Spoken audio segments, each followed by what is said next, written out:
भारतीय जनता पार्टीचे 81 जिल्हाध्यक्ष असलेली एक चुकीची यादी, खोटी यादी ही त्या ठिकाणी सोशल मीडियावरती मोठ्या प्रमाणावर व्हायरल होतीये।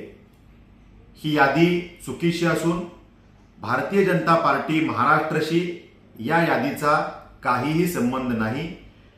पक्षाचं संघटन पर्व सुरू आहे। एकूण 80 संघटनात्मक जिल्ह्यांपैकी 58 संघटनात्मक जिल्हे त्याचे अध्यक्ष हे जाहीर झालेले आहेत।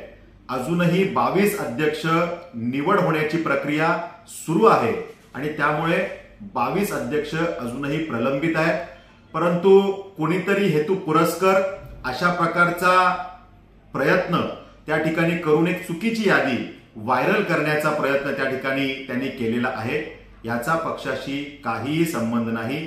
सन्माननीय कार्याध्यक्ष महोदय रवींद्र चव्हाण साहेबांनी सुद्धा या विषयाचा उल्लेख करणारी त्या ठिकाणी एक प्रेस नोट जाहीर केलेली आहे आणि जे कोणी या विषयात अशा चुकीच्या गोष्टी करतायत किंवा खोट्या पद्धतीनं या याद्या व्हायरल करण्याचा प्रयत्न करतायत त्यांच्यावरती गुन्हे सुद्धा दाखल करण्याची प्रक्रिया आम्ही त्या ठिकाणी करीत आहोत।